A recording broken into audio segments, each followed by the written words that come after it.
Good morning. We're here at L Square Construction Home Base again this morning. Just wanted to bring you your tip for the week. So, what I'm doing, you ever had those colors you just needed a putty match for, and you go to Lowe's or Home Depot or Sherwin-Williams, you just can't find the right match. Just might be close, but just ain't working. Well, here is something you may or may not know. What I got here, I got three different things here I'm going to show you. This is simply sheetrock compound.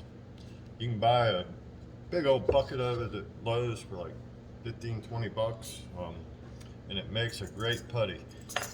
If you're doing white cabinets, you can actually just use it straight out of the bucket, of course, and it dries good and it sands well. So what I'm going to show you here is three different techniques I use myself here in the shop to make a putty color match.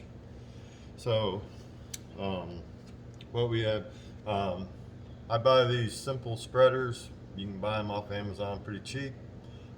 Normally used for like auto body, spread and bondo and stuff, but you know, flexible, and you can actually cut them into pieces with a razor knife, and that's what I do. You can see I got one here. I cut up into three different pieces, which makes it small and easier to manage. Makes it easy to mix with rather than using that big old 4 or 5 inch spreader. Anyway, so you can cut those up and use them. I got some simple measuring spoons like you use in the kitchen that I can measure out, because you always want to make sure you keep your ratios right. And as most of us know, sheetrock compound is water soluble, I guess you'd call it. So, you know, I got me a little bit of water here for this one mix I'm going to do, because it might get dry a little bit, so you can add a little bit of water to it. And you know, you can get these off Amazon. 50 of them, it's like 10 bucks, I think. But it's got the ratios on them, so you can make it the same every time.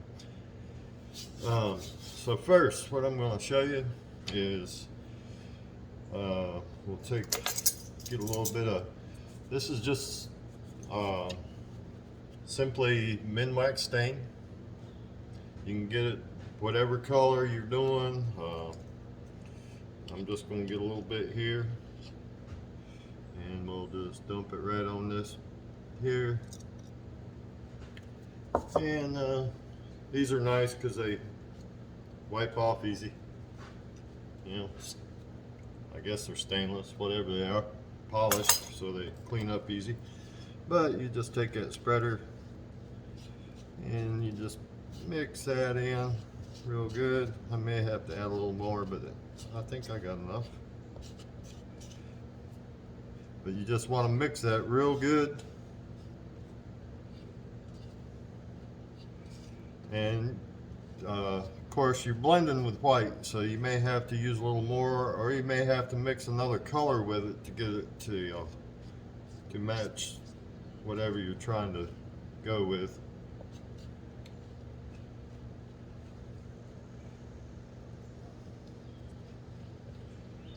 But you just want to make sure you blend it real well.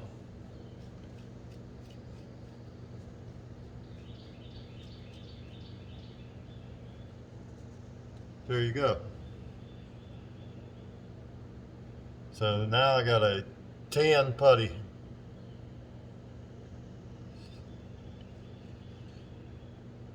As you can see, that it goes on real good and smooth and creamy. Ain't all clumpy and dry.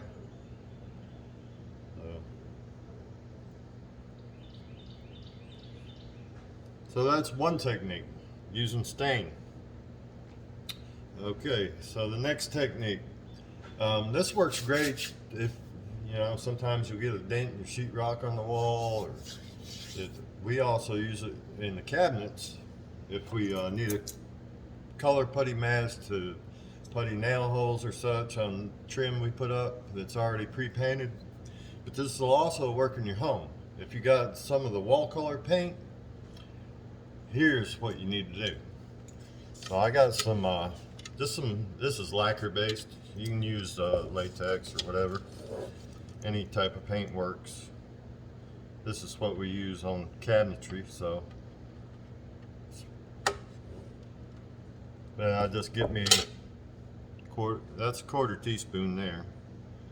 And I'll dab it on there. Hopefully y'all can see this, what I'm doing. So I'll take another spreader and I just blend that together.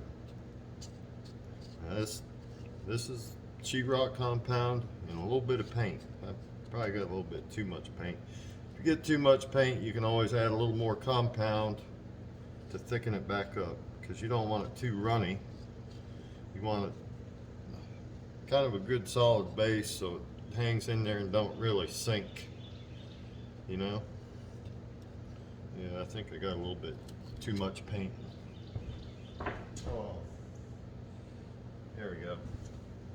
A little more compound. Put that on there. There we go. Yeah, that's better. A little bit heavier. Probably could have went with about half a quarter, eighth of a teaspoon, I guess you'd call it, whatever. But that blended pretty well. There you have it. Now I have gray putty. Nice consistency. And you spread that right in. And like I said, if you got a dent in your sheetrock in the house, there you go. Take a little bit of paint, mix it with your sheetrock compound,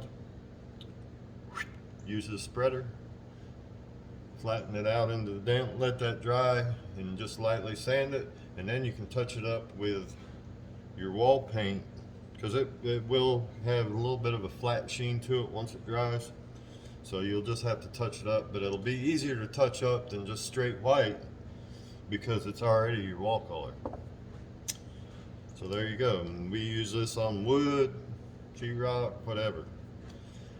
So the next one.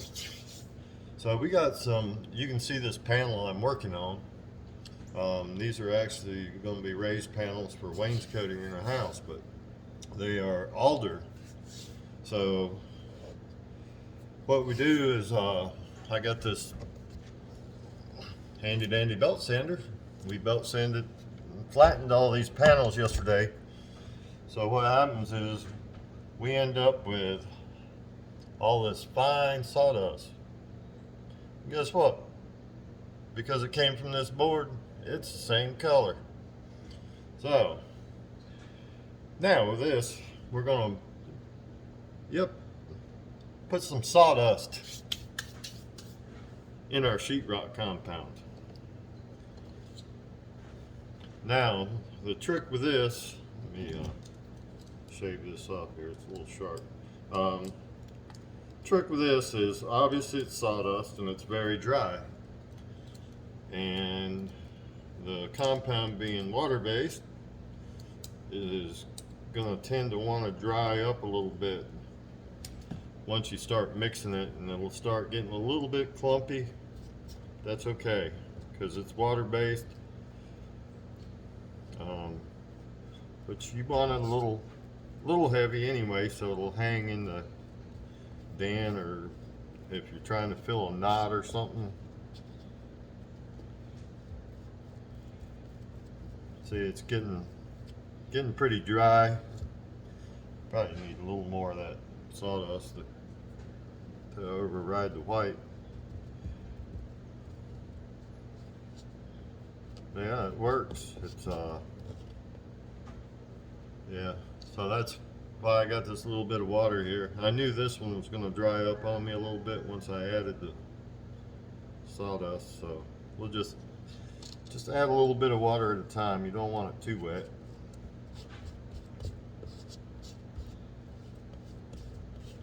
This takes a little bit more time to blend than the paint or the stain will.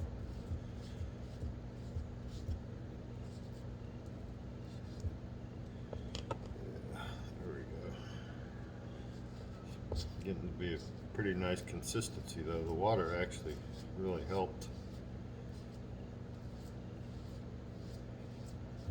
Yeah, we'll put a little bit more in there. Trying to get the color as close as possible. And the nice thing with this, the color may not be exactly the same as the wood. It's going to be darn close, but it will stain very nicely and blend well and not leave that obvious spot that you had to repair or putty something.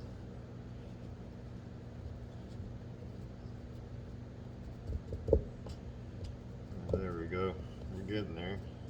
A little bit dry again. Let's just add just a touch more water. There we go. And normally I'd mix this in one of these cups or a little bowl or something, but just for viewing purposes, where you could actually see what I'm doing, decided to do it on this scrap board here. Yeah, we're getting there now. It's getting pretty nice and creamy, but dry enough to where it's going to hang up on whatever you're going to use it on. Which we'll be using it on these panels. You end up with some spots you just need to fill. There you go.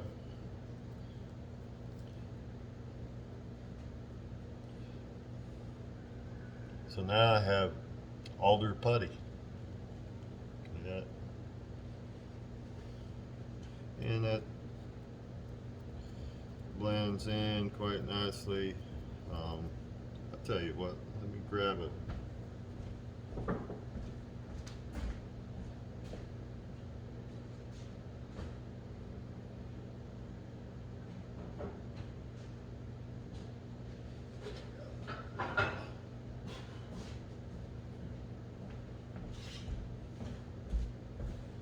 Should have thought of this earlier, sorry, but I just wanted to show you.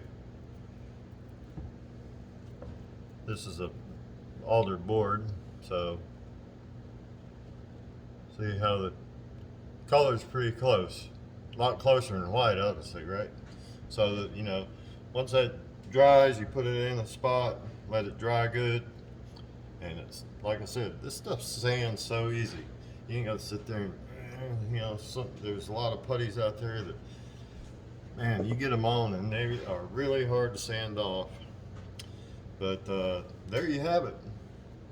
So now you know how to blend and make your own putty out of a simple bucket of sheetrock compound.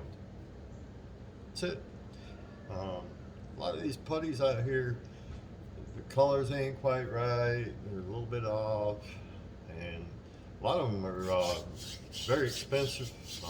Talking $7 to $8 for a little bitty can that don't last long if you're doing a big project like normally we do here in the shop. But so there you have it. There's your three ways of making your own color putties. You got the stain version, paint version, and the sawdust version. So there you go. There is your tip for the week from L Squared Construction. I appreciate y'all watching. Hope I didn't bore you too much, and we'll catch you on the next tip, maybe next week. Take care and have a great day.